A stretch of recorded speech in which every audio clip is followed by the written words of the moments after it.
Jornal ISTV Cidade, Uberaba.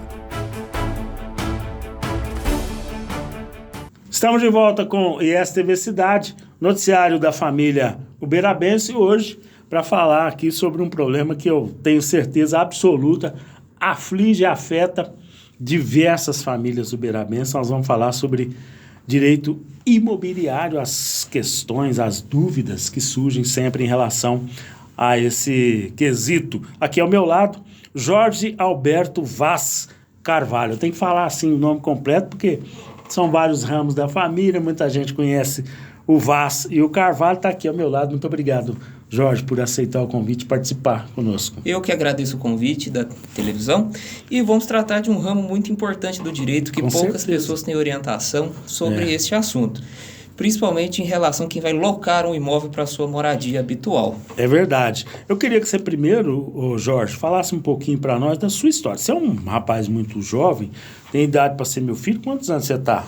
Eu estou com 24 anos atualmente. Olha aí, rapaz. Olha, eu vou te dizer, o tanto de jovens, advogados, professores, enfim, várias áreas aqui em Uberaba que eu tenho entrevistado que, embora tem, assim, tão pouca idade, como a gente pode dizer, tem idade para ser meu filho, já tem responsabilidade, especialista em determinada área. Para nós é uma alegria muito grande ter você aqui, viu, Jorge? Vamos lá, como é que é a sua formação no direito? Quando é que foi? Que escola que você cursou? Eu, logo quando terminei o ensino médio, eu prestei o Enem e entrei na Universidade Unifactus, aqui em Uberaba mesmo, lá no Parque São Cristóvão. Que ano era? Cursei de 2019 até o final de 2023, no curso de Direito. 2019. Mas você entrou para a escola do direito influenciado por alguém da família, algum conhecido, parente, amigo, enfim?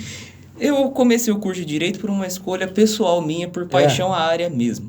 Se fosse por opção familiar, eu teria seguido na área da saúde, na odontologia, que a minha família é conhecida por atuar nesse ramo. Seu pai, no caso? Meu pai, família, todos na área da saúde. Conta pra nós aí. Meu pai se chamava Edmilson Carvalho, ele foi dentista por mais de 30 anos na Avenida Lucas Borges, ali no Fabrício. Então ele já é bem tradicional ali da região. Muita gente vai se lembrar, então. Já não está mais entre nós, né? Que Deus o tenha. Ô Jorge, mas ele deixou um legado interessantíssimo. Você tem uma dedicação, assim, uma postura, né?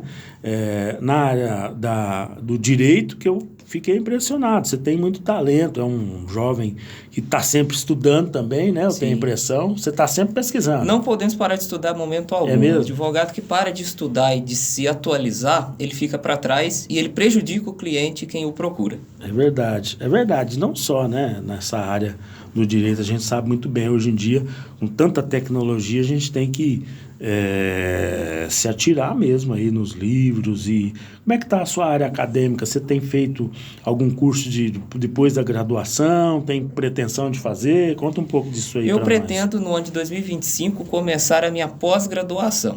Você já escolheu uma área? Sim, eu gostaria muito de seguir na parte do direito imobiliário e civil e, de preferência, numa instituição federal. Já olhei na UFO e olhei também em algumas no interior de São Paulo, na USP. Você está pendendo mais para ir para São Paulo? Você acha que... Ou independe? Você acha que eu estou pendendo mais para ir em São Paulo, porque a OAB da cidade de São Carlos me acolheu como se fosse um filho, né? A Comissão de Direito Previdenciário, o presidente, que é o doutor José Carlos, me acolheram muito bem. Que legal, hein? Que legal. Mas como é que você foi parar lá em São Carlos? Tem algum parentesco, alguma ligação? Alguns amigos meus que estudamos juntos, crescemos juntos, se mudaram para lá para estudar na Universidade Federal e na USP. E por visitar os amigos, sempre estar na cidade, você acabou se aproximando. Me aproximando do pessoal de lá.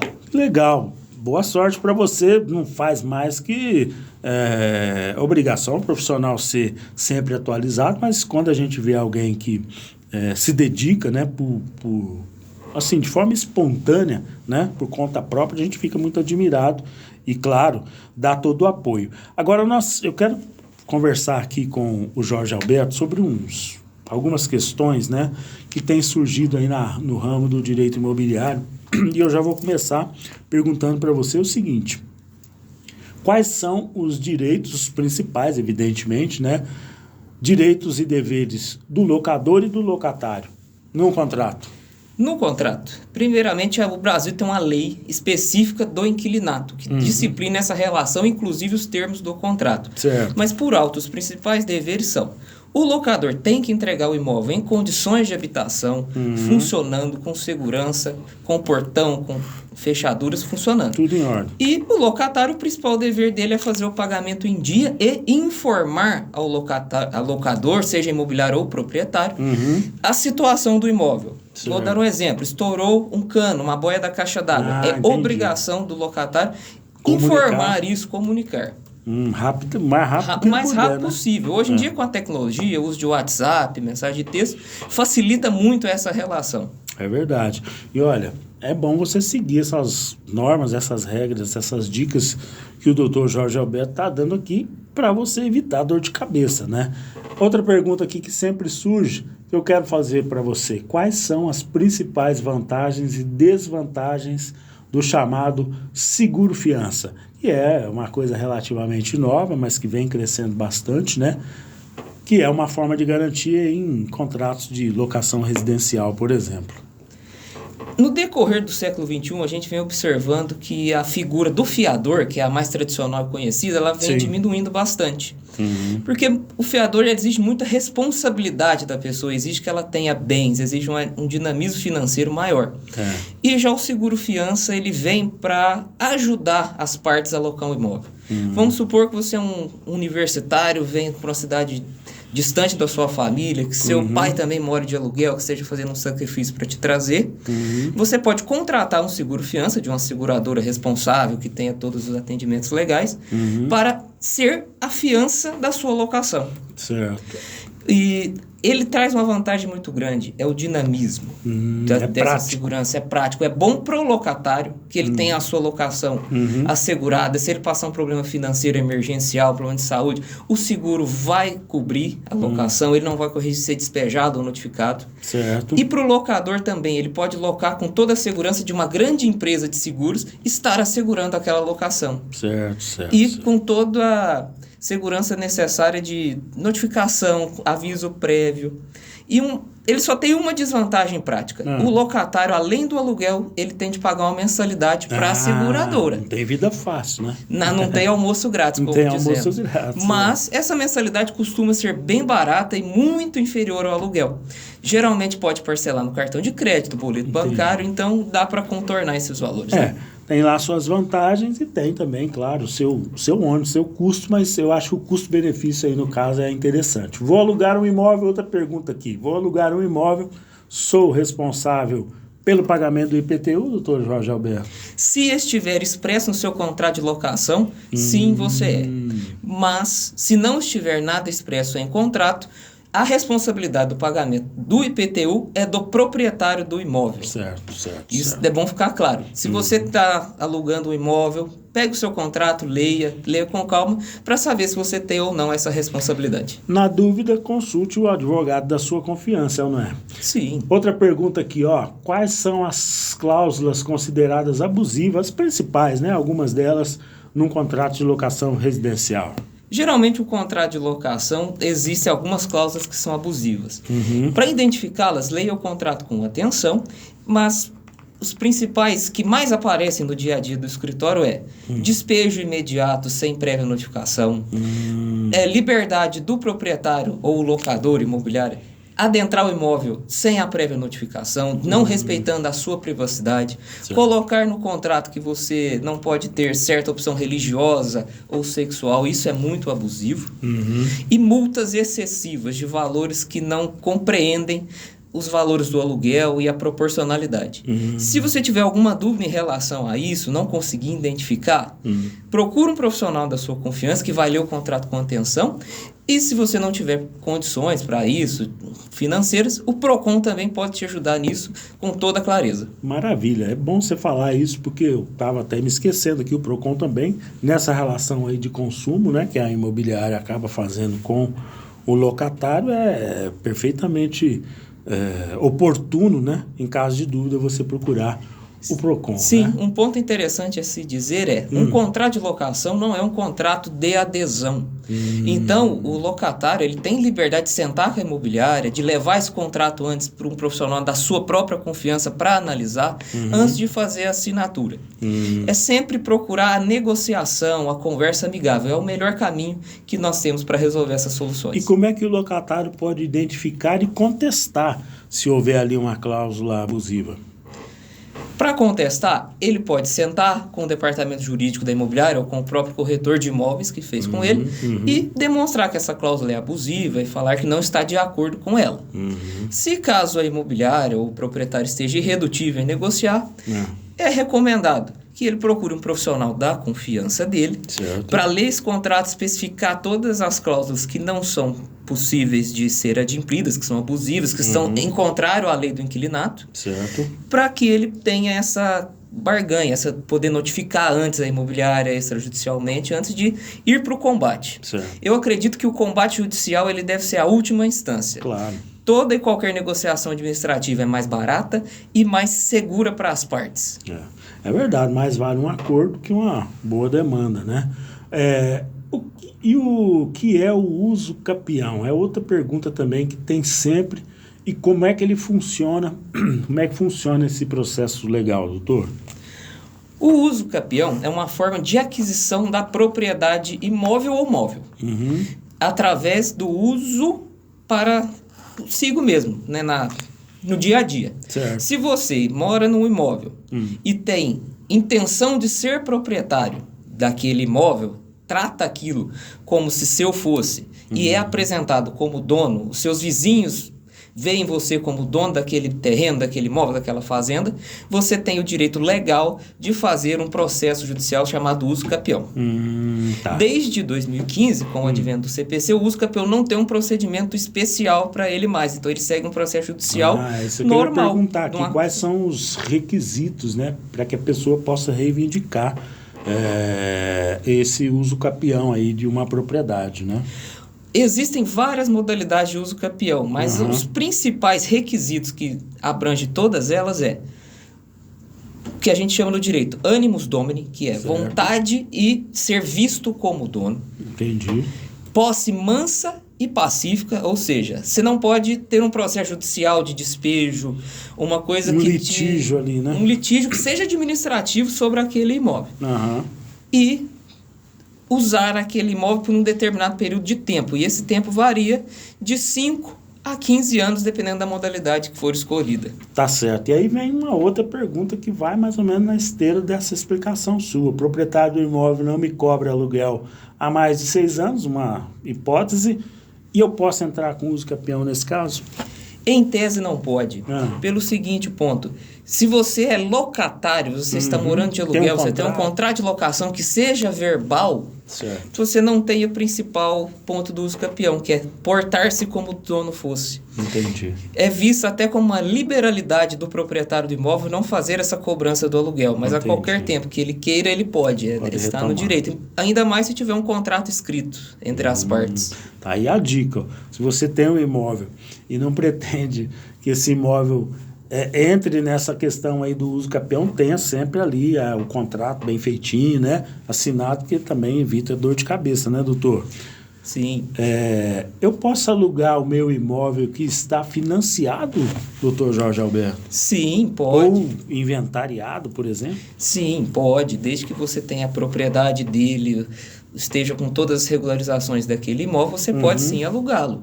Esse financiamento e esse inventário compete a você como proprietário, mas se você precisar daquela renda, faça um contrato bem elaborado, especificando essas situações, seja claro com a pessoa que será seu inquilino que existe essa situação.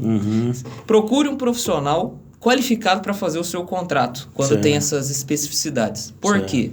Hoje em dia, muitos proprietários vão na internet, no Google, devido à facilidade, imprimem um modelo de contrato padrão que não se adequa a essa situação de financiamento e inventário. Ou vai no chat GPT, faz um contrato aí para mim. Sim.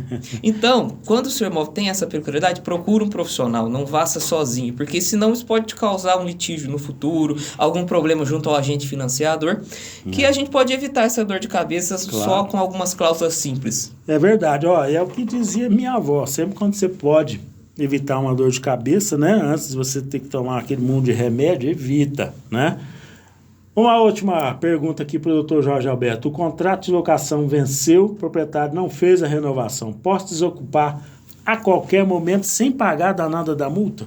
Quando o contrato de locação vence, ele passa a reger por tempo indeterminado. Isso é o que a lei de locações nos diz. É automático. Então, ele é automático. A multa deixa de vigir. Mas não é a qualquer momento essa desocupação. Eu não posso, de hoje para amanhã, estacionar o caminhão de mudança e tirar minhas coisas. O proprietário deve ser notificado, informado, avisado. Tudo é certo. Ver se não ficou conta de água, de luz, alguma parcela do IPTU estiver previsto em contrato para trás. Se estiver estabelecido em contrato, restituir o imóvel como pegou, com pintura, manutenção, deve ser observado isso. Evitem isso, pois se o proprietário judicializar, corre risco de, além das despesas habituais do imóvel, de pintura, aluguel e contas habituais, ainda de pagar honorários para o advogado do proprietário. Então, na melhor das dúvidas, segue o conselho. Sempre negocie, avise e informe. A comunicação entre as partes é o primordial para que evite qualquer problema. Olha aí que bacana. Eu vou te contar. Outro dia eu estava pagando um imposto na prefeitura, lá no ISSQN. E um funcionário do ISS me chamou. Eu estava já no portão saindo, ele, por favor, é você que é o Paulo Ferreira da ISTV? Sim, sou eu. Quero te agradecer, você tem feito entrevistas muito legais, esclarecedoras, e eu tenho certeza que essa que eu acabei de fazer aqui com o Dr. Jorge Alberto foi uma delas. Você tem um carisma interessantíssimo para falar, né, e se explicar de forma muito clara para a nossa audiência. Eu tenho certeza que você será convidado mais vezes para participar do nosso programa. Pode ser? Pode, eu agradeço muito a oportunidade. Se precisar, contem comigo. Eu quero que você se prepare para a gente depois elaborar aí outras questões de temas que surgem, né, lá no seu escritório com frequência, para a gente trazer para cá e esclarecer sempre a nossa audiência mais uma vez. Muitíssimo obrigado. Sucesso para você e principalmente na sua pós-graduação, tá bom? Obrigado. ISTV Cidade, o noticiário da família uberabense. Estamos apresentando Jornal ISTV Cidade, Uberaba. ISTV Shop, o seu shopping na TV. Moda, saúde, beleza, decoração. Promoções com produtos e serviços de qualidade. ISTV Shop, o seu shopping na TV.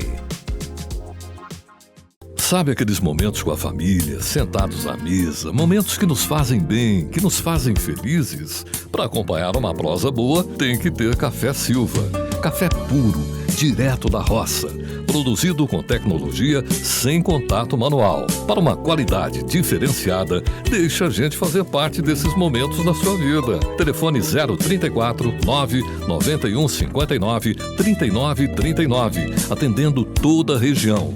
Café Silva, cada vez melhor. ISTV. Nosso canal vem crescendo a cada dia e se destacando em todo o Brasil. Mais de 150 milhões de telespectadores recebem o nosso sinal através das antenas parabólicas, TV digital via satélite, TVs conectadas e TV a cabo em todo o território nacional e América Latina. A nossa programação de filmes, séries e desenhos retrô vem conquistando os lares brasileiros, que cada vez mais buscam conteúdos de qualidade para assistirem com suas famílias. ISTV, a sua TV retrô.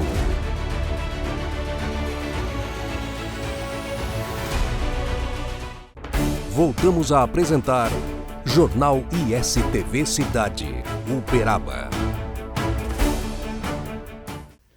Estamos de volta com o ISTV Cidade, o noticiário da família uberabense, e o assunto agora é vacinação antirrábica. O Departamento de Controle de Zoonoses e Endemias traz para nós uma opção interessante de posto fixo de vacinação no bairro Tutunas, nas dependências do Centro de Controle. Acompanhe. Quem traz mais informações é Matheus Assunção, diretor de Vigilância em Saúde da Saúde Municipal.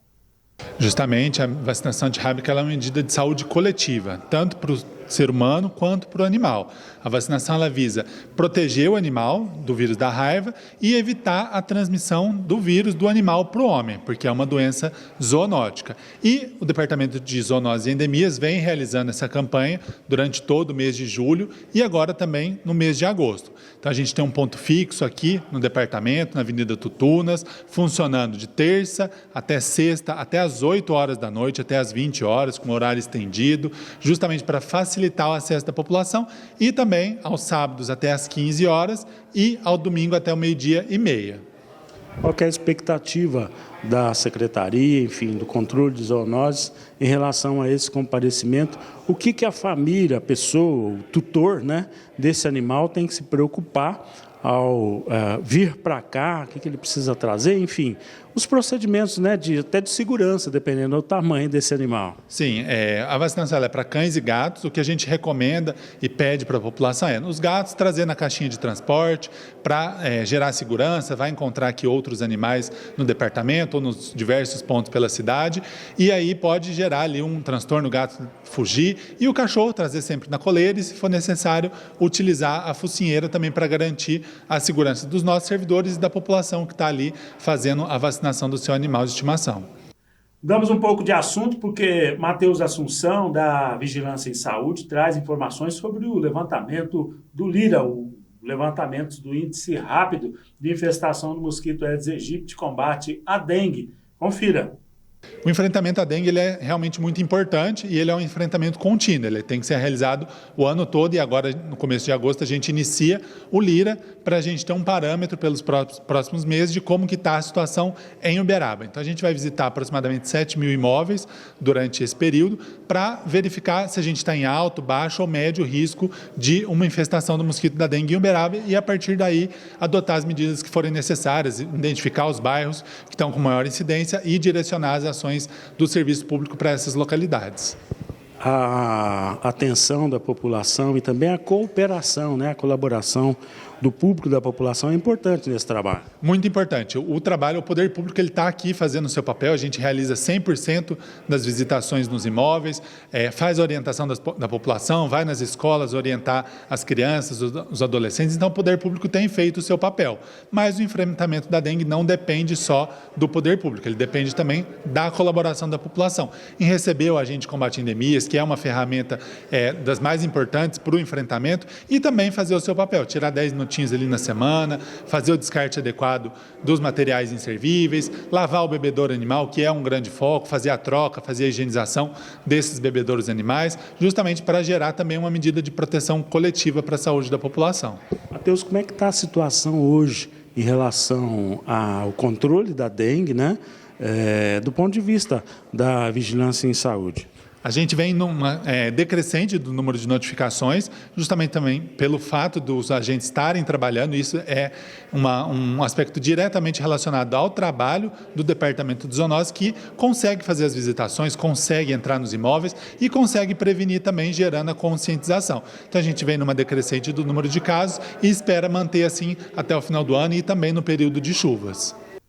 Outro assunto aqui no ISTV Cidade é ainda em relação à reclamação feita na Avenida José Valim de Melo. Nós trouxemos na edição passada, a Prefeitura Municipal de Uberaba trouxe aqui uma nota que foi enviada à redação com as seguintes informações. Segundo informações da Superintendência de Trânsito ligada à Secretaria de Defesa Social, a sinalização horizontal da Avenida José Valim de Melo já está na programação para pintura na próxima semana, ou seja, nesta semana, tendo em vista que a via foi recapeada recentemente pela Secretaria de Serviços Urbanos e Obras. A gente espera e vai cobrar. E assim nós chegamos ao fim de mais esta edição do ISTV Cidade, o noticiário da família uberabense. Jornal ISTV Cidade. Notícias exclusivas de Uberaba, todos os dias, aqui na ISTV, ao meio-dia e às 8:30 da noite. Uberaba, terra de gigantes, a cidade dos dinossauros, de Chico Xavier e do Gado Zebu, integra a programação da ISTV. Vamos mostrar Uberaba e todo o seu potencial de turismo, desenvolvimento econômico, polo de excelência em saúde, educação e muito mais. A população de Uberaba agora junta-se à rede ISTV, com mais de 150 milhões de telespectadores em todo o Brasil. Através das antenas parabólicas, TV digital via satélite, TVs conectadas e TV a cabo. Segunda a sexta-feira, ao meio-dia e às 8h30 da noite. ISTV Cidade, o noticiário da família uberabense.